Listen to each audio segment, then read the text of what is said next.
live, I believe. Yes, I do. Fantastic. Hi, Orlando. How's it going? It's going fine, Chloe. Thank you. Finally, we got that breakout on silver that we were waiting for. Yes.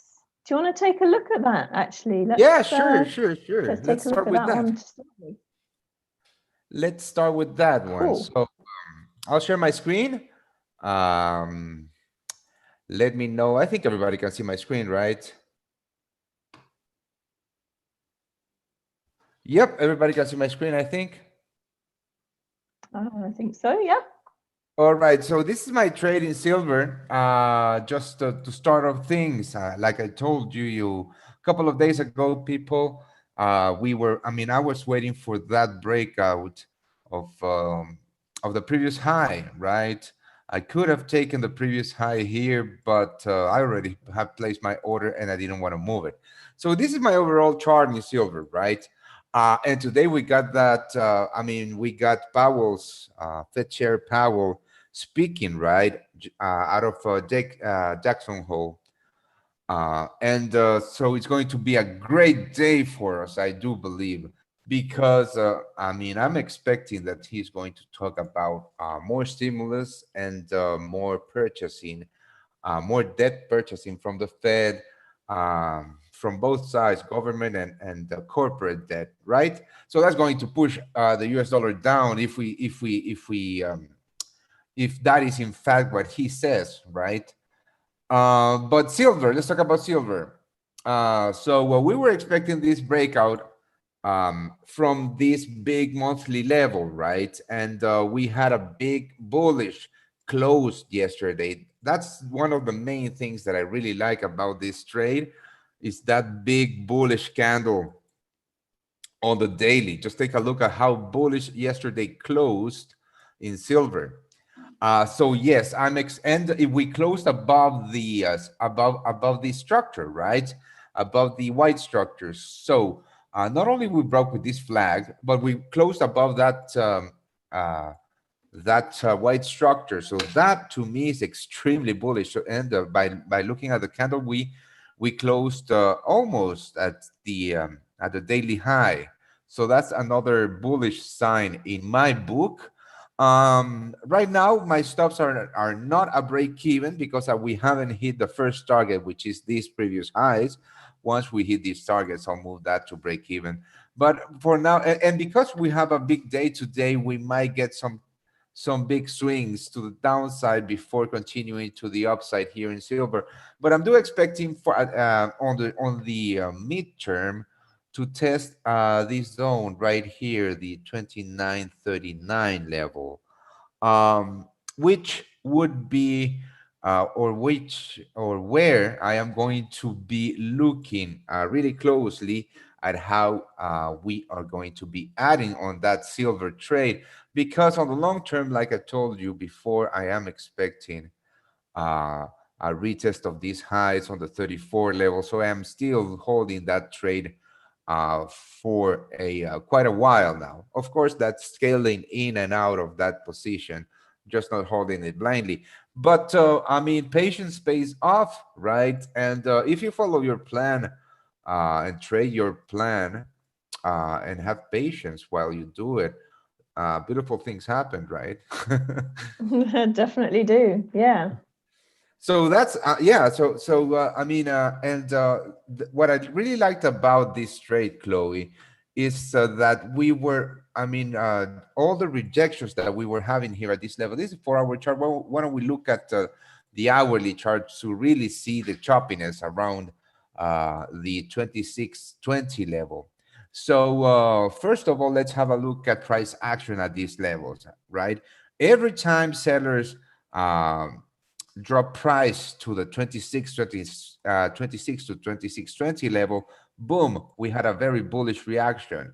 We had it once here, and then once again here, and a couple of times before we actually broke with that continuation structure. So that price action on the at that level gave me a lot of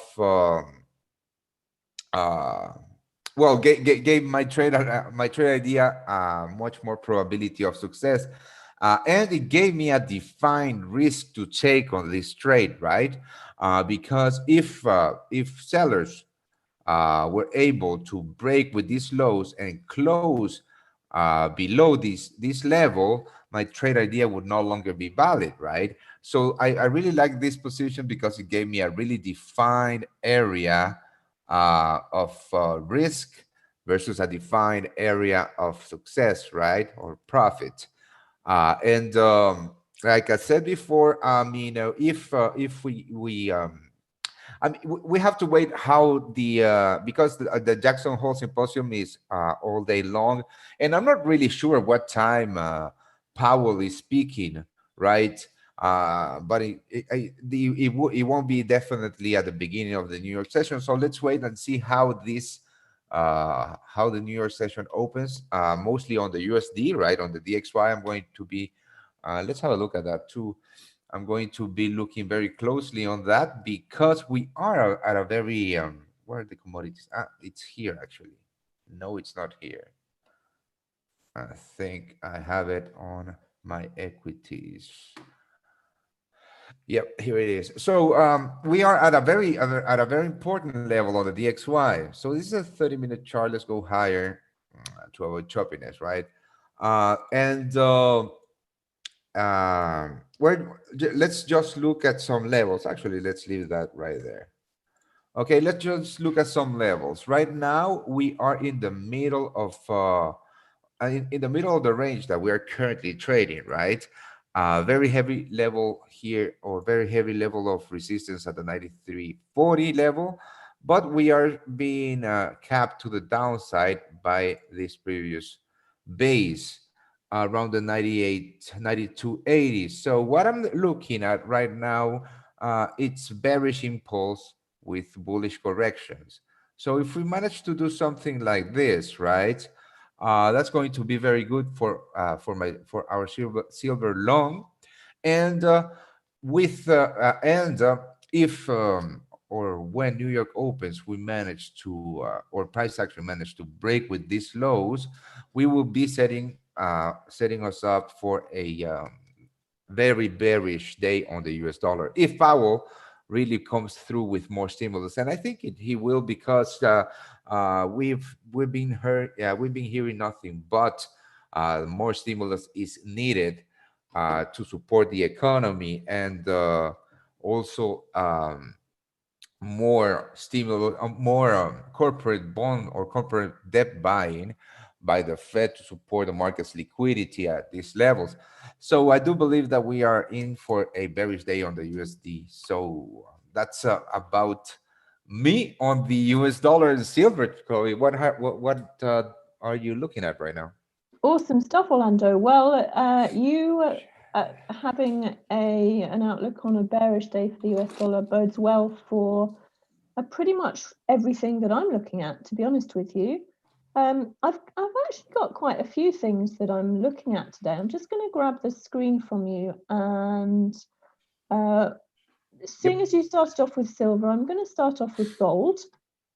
So I'm looking at gold here now.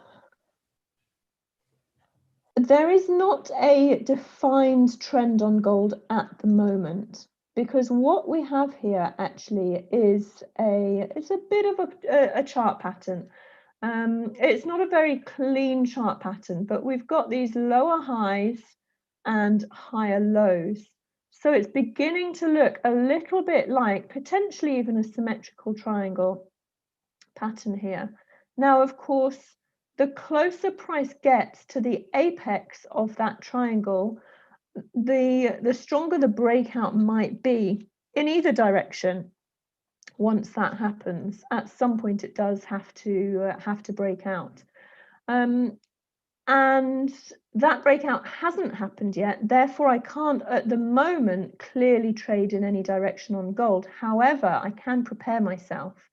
And one thing I'm preparing for, we're getting towards the end of the week at the moment, but I'm looking at yesterday's candle on gold. That's a bullish engulfing candle. which is a bullish signal. You know, buyers have crept into this market, taken out the high of the previous day, really pushed up and closed higher than any of these the last candles of the last week or so. If we can take out that high, then I will be bullish on gold and I will be looking for long opportunities. Now, my risk will be low here because of that fact that I mentioned about the lower highs. So let's just go down here and those higher lows.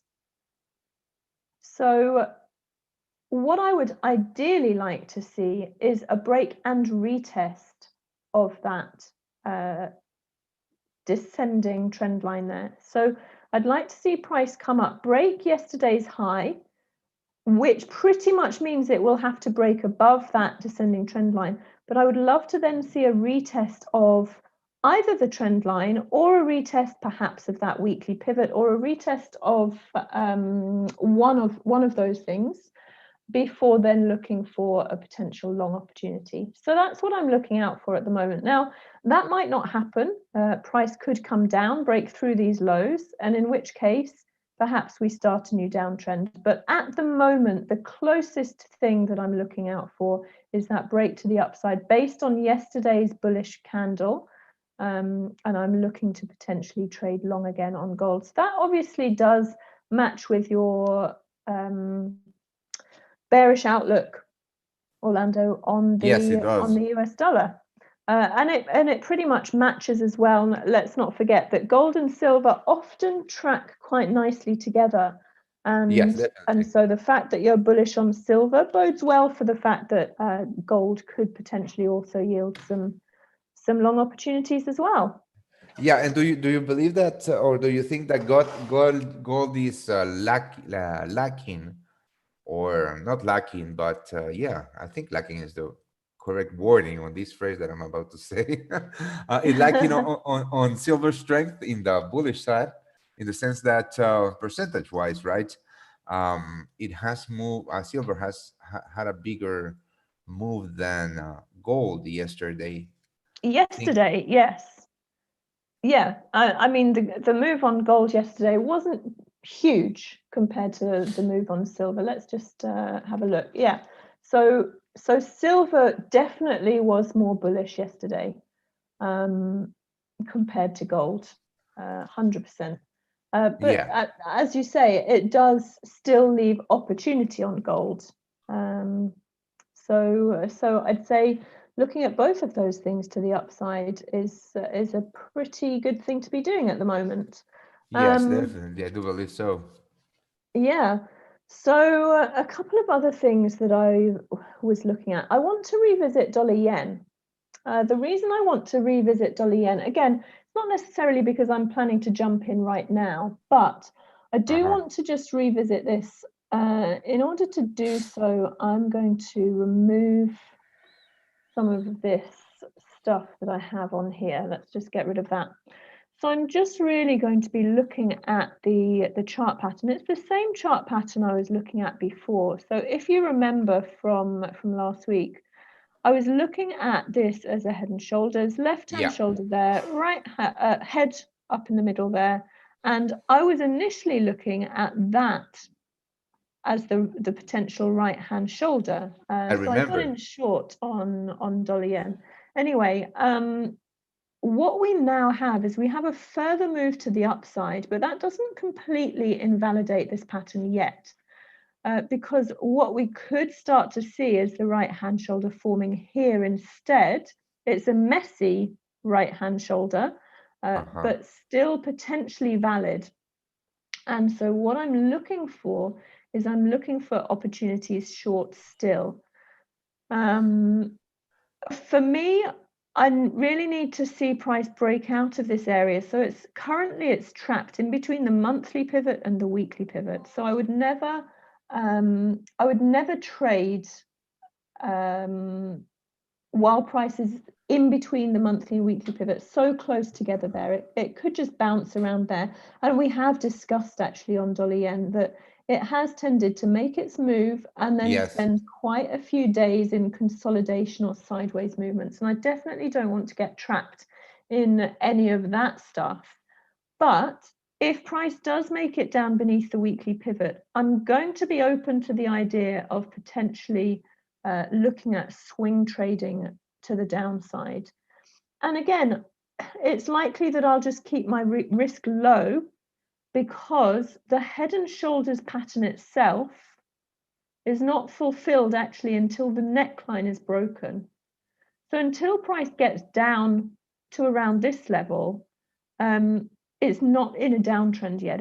The head and shoulders pattern hasn't been realized yet. So I again, it's agree with getting in you. a little bit prematurely, perhaps, for some people, but I'm keen to look out for lower highs and lower lows, and then that will give me an indication that I can potentially trade down with a downtrend before that head and shoulders pattern is realized. If the neckline of this head and shoulders pattern is broken, then I will start to increase my position size, perhaps start to scale into the trades and things like that to build a short position, because my fundamental outlook on dollar yen is that it should be heading a lot lower than it is now. I've been waiting for that for quite some time. So yeah, that's just one of the things I'm looking out for. And again, what could happen is price could just range along like this, because we've seen plenty of times where price has moved and then just ranged for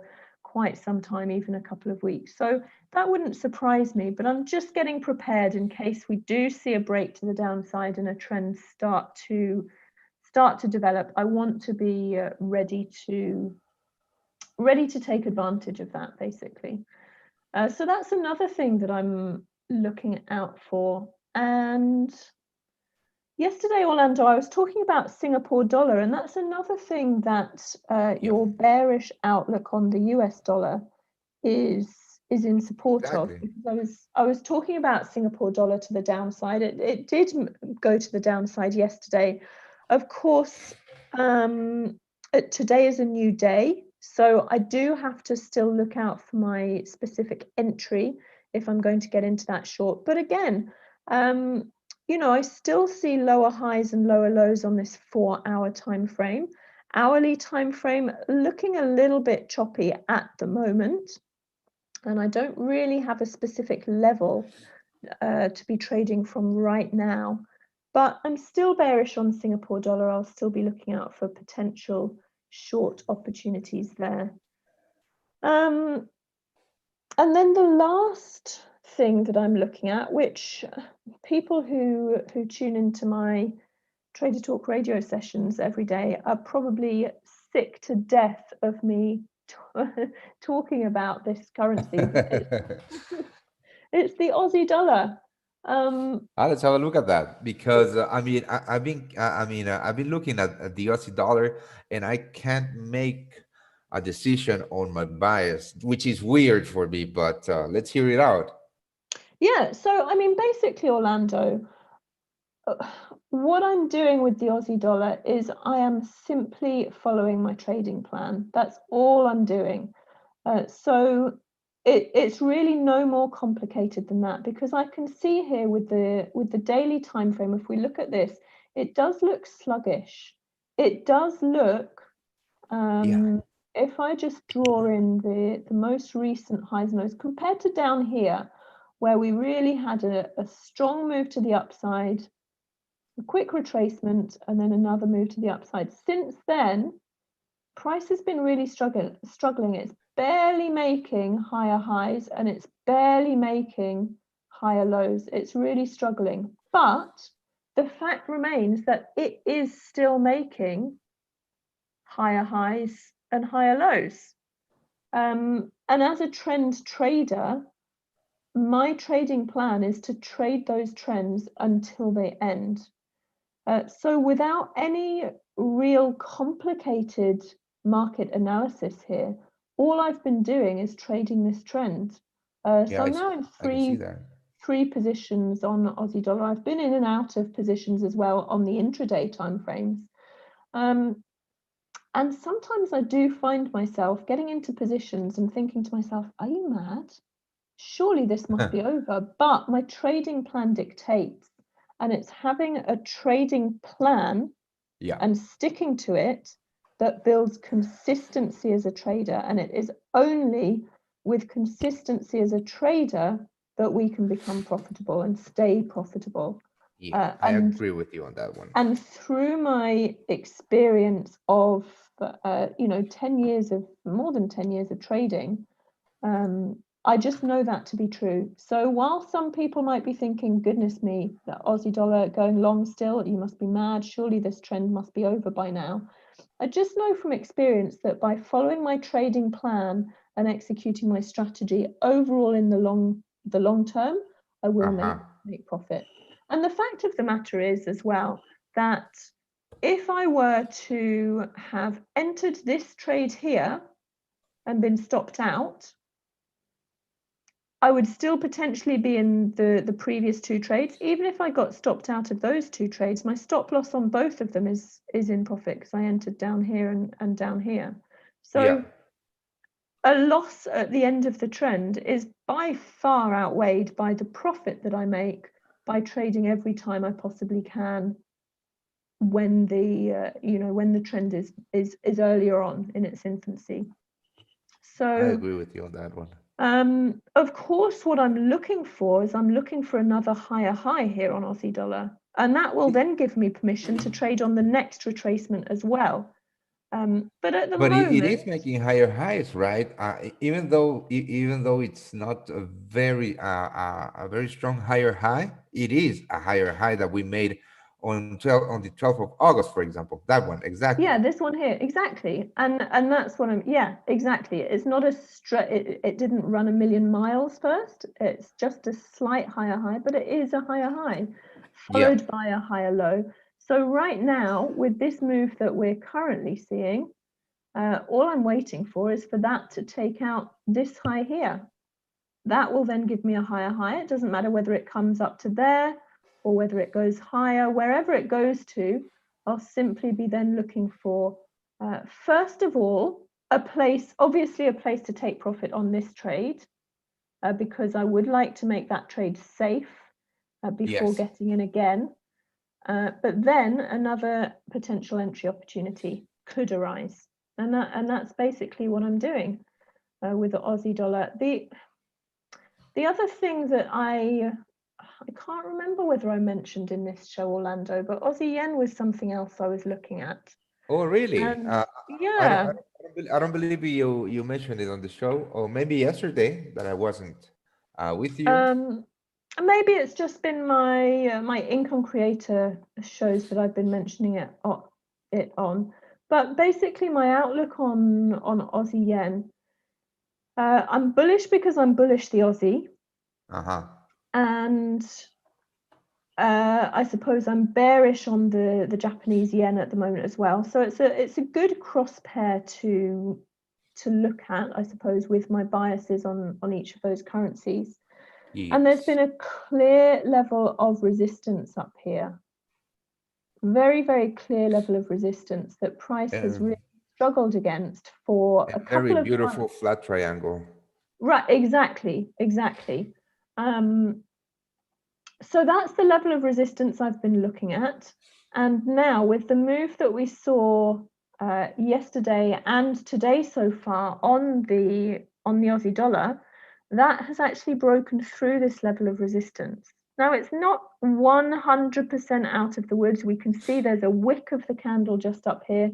There's a chance that today might form a high test bar and come back down, and that will then reinforce this level of resistance rather than prove it broken. But if that level is broken, then the next level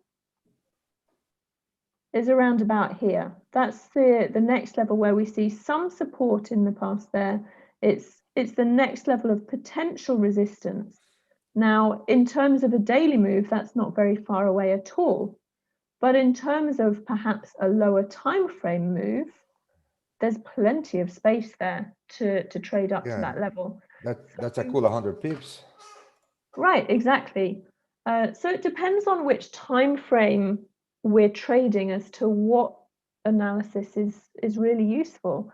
And just having a roadmap of this is the level of resistance I'm waiting to break, and that's the next level of resistance that I would expect price to head towards if it does break. And is there enough space for me to trade between those two? Exactly like you're doing on silver, Orlando. Exactly. I'm sorry. Exactly what? I couldn't hear you. Exactly like you're doing on silver. Ah, okay, cool. Yes. You know, trading between those levels and thinking, is there a good enough reward to risk here? You know, with the risk down at the bottom that you drew in on that silver chart, and looking Yes. at the potential reward, and is that good enough? I agree with you. It looks very good. Thank you for pointing that out because it was not on my radar. Yeah, no worries, no worries. And again, you know, yes, these things could turn around at any moment, but all I'm doing is following a trading plan. This is clear trend here. I've flicked onto the 1 hour time frame, and I've got clear trend, higher highs, higher lows. Beautiful trend away there. price is going. Yes, it's really, really nice. So I had to pay attention. I have to pay more attention to these minor currency pairs because they are really trending very nicely. yeah, I mean, when you say that, Orlando, you don't have to do anything, in all honesty, because some people will become profitable traders by focusing in on just one or two. I don't know whether you've spent much time in Jeff and Ash's show. No, not much. I mean, I'm with them 1 hour a week, um, and that's about it. Yeah, But, so I mean, but I have an insight on what they do and the right, market that they do. exactly. Jeff is someone who for years and years only traded euro dollar. That's all he traded for years. And that is how he became such an expert at trading that currency pair, but also at trading his strategy. Because once you I become expert at trading one thing, then you can start to apply it to other things and build your portfolio that way, build your toolbox, if you like. Yes. So there's nothing wrong with focusing in on the things that you're comfortable trading. And I definitely have currency pairs that I prefer trading and currency pairs that I don't prefer trading. I actually agree with you there. I mean, myself, I focus on, I actually trade the same markets, right? And for example, one of my favorite currency pairs to trade is the pound yen, and I've been doing it for a while now. But when I said that I should focus on, take a look at these currency pairs, is because of what you said earlier about the bias that you had on both of those currencies that gave a bullish momentum to that currency pair. So having a bullish and bearish bias on both currencies gives more momentum to the upside to that market in specific, and that is something that it's very good to be doing. Definitely, yes, I completely agree. But I mean, when you said that simple is better and that you should focus on your strategy and extrapolate it, and after that extrapolate it to other markets, I also agree with that, and it's my opinion that that when doing that, you should know how that market trades and why it trades that the way that it does. For example, I once tried to expand my portfolio or my trading to agriculturals, and I got completely um, knocked out because I didn't know why coffee futures moved the way that it did. I didn't understand the market. So it's my opinion that yes, if you polish your skills as a trader and your trading system, you will be profitable. But also we have to understand why the market that we trades the way that it does. Absolutely, absolutely. And that just comes with time and practice, Yes, really. exactly. Time and practice makes perfect. Absolutely. And talking about time and practice, I do We are believe out of time. have the aforementioned Jeff in the room. Hello, Jeff, Jeff. How are you, Hey, mate? hey guys, look, having a wonderful time. It's Thursday, and guess what that means? It means it's almost wine o'clock, surely. Perfect. You got it, Chloe. You know me so well. And looking forward to that, I've got to say. But in the meantime, hey, there's a whole lot of stuff to be done. I've got Yeah. that many things on my radar at the moment. It's just ridiculous. Absolutely ridiculous. And I'm not sure how I'm going to handle that, to be fair. Music to our ears, Jeff. Music to our ears. Well, mate, you know what it's like. You slow down the trends and I pick up the slack, right? Yeah, someone has to. And So what that's pretty much for the you have your US session preview in about 14 minutes time. Yep, that's coming up. And what's ahead for the US session? Well, to be absolutely frank, I'm going to place probably 3 trades in the US session, and that's going to be it for the week. My biggest issue is which 3, because I've just done a little preview, frankly, prior to now. I've just come home from dinner. Actually, we've had a lovely dinner, and I've got, out of the first 10 pairs that I'm looking at, and I've actually used the market scanner, right, which I don't do often. 2, 4, 6, 7 out of 10 are potential trades coming up in the US show. And we're all talking about, some of us are talking about Jackson Hole and what that's going to mean to the market. I think it's all phooey, frankly.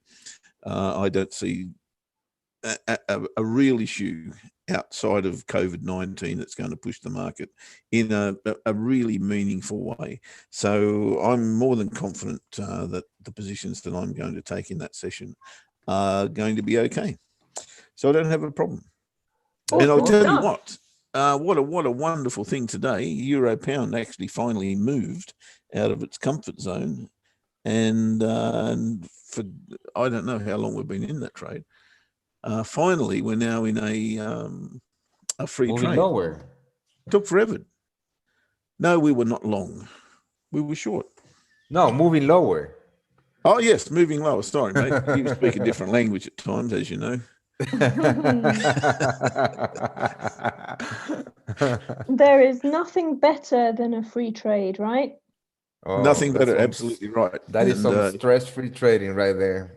Yeah, absolutely. So that is also that's music the whole to point my ears. of my age. Unlike you young folk who have got these nerves of steel, my nerves are like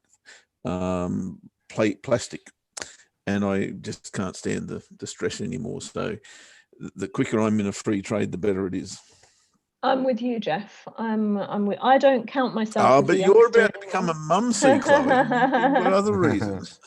All the more reason to keep my stress levels low. Exactly right, because they'll be elevated enough in time. There's no question. Exactly. And speaking of which, when is the happy day due?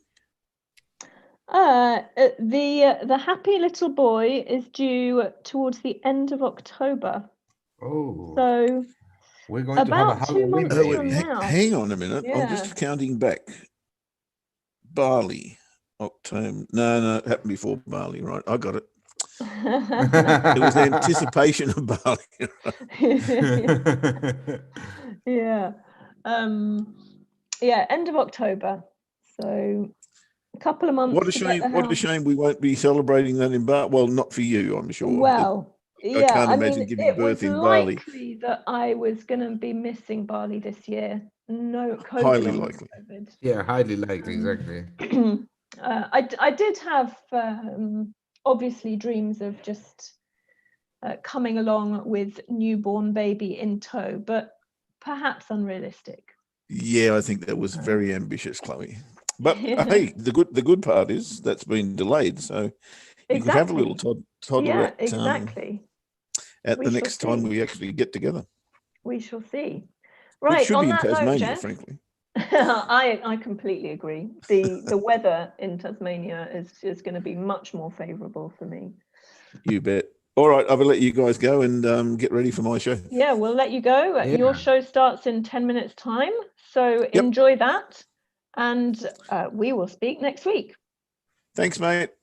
Cheers, See you next week, Jeff. mate. See you later. See you both next week. Have a good weekend. Yeah, you too. Hey, you too, mate.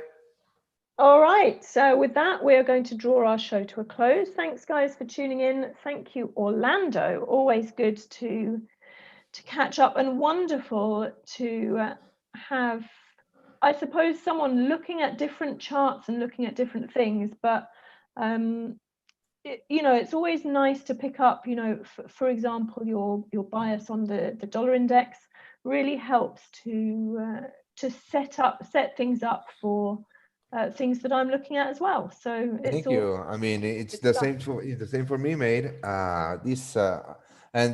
Like I always say, it's always much better to trade with a team than to trade alone. Definitely. All right, so Orlando, we will speak again next week. I'll see you on fantastic Tuesday. weekend. Indeed, yes. And Have a thanks great everyone for tuning weekend. in. Cheers, everyone. And bye. See ya.